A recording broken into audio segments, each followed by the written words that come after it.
कहानी कहने जा रहे हैं, वो भी होली पर। किस पर? हाँ।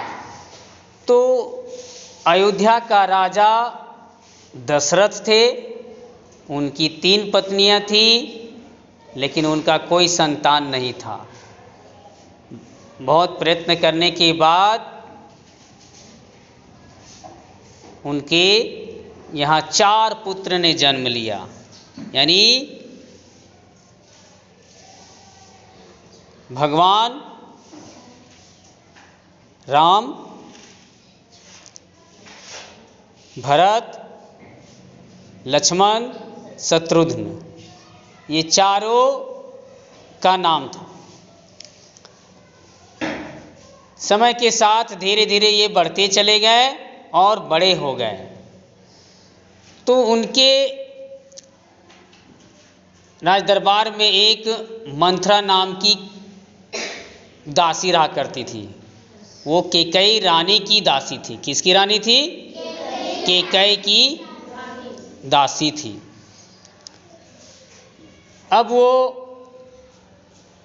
ये खबर जब सुनी कि महाराज जो हैं सो राम को राज्याभिषेक कर देंगे, वो दौड़ी दौड़ी आई और अपनी रानी कैकेयी को मंथरा है सो कहने लगी कि महाराज जो हैं सो राम को राजगद्दी दे देंगे और भरत जो है सो सेवक बन जाएगा, इसलिए रानी तुम उनसे अपना वर मांग लो। कैकेयी बोली कि नहीं, ये सब गलत है, राम भी मेरा बेटा है, भरत भी मेरा बेटा है। बोली पर आपका अपना बेटा तो नहीं है, तुमने तो जन्म नहीं दिया ना। अब इस तरह से उसको भ्रमित कर दी। उसके बाद वो कोप भवन में जाकर बैठ गई। राजा को पता चला कि कैकेयी रानी जो है सो कोप भवन में जाकर बैठ गई है। समझाने बुझाने के लिए गए, बोले नहीं, मुझे वर जो आपने वचन दिया था वो वर मुझे दीजिए, आज वो समय आ गया है, हम आपसे मांगेंगे। बहुत समझाए बुझाए नहीं माने। बोले बताओ क्या है? बोले कि राम का 14 साल का वनवास और भरत को राजगद्दी। यह सुनकर राजा का होश उड़ गया। उसने कहा ठीक है, अब जब तुम यही चाहती हो तो अब इस तरह से राम भगवान जो हैं वो वनवास चले गए, उनके साथ साथ सीता भी चली गई और लक्ष्मण भी चले गए।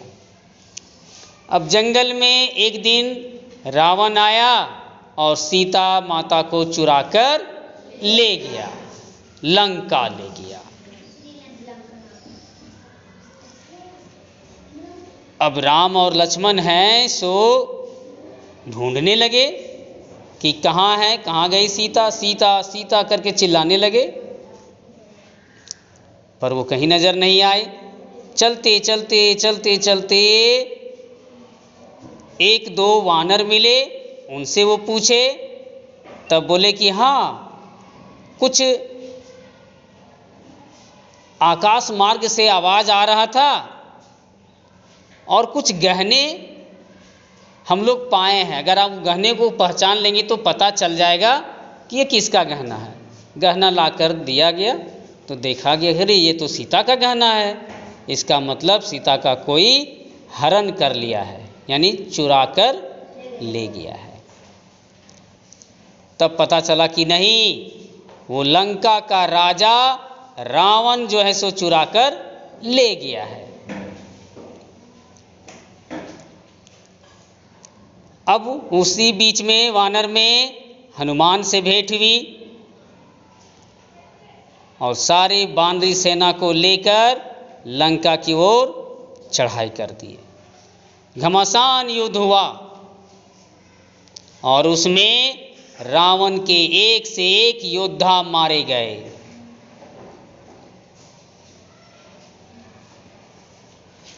और मारकर जब सीता को वापिस लाए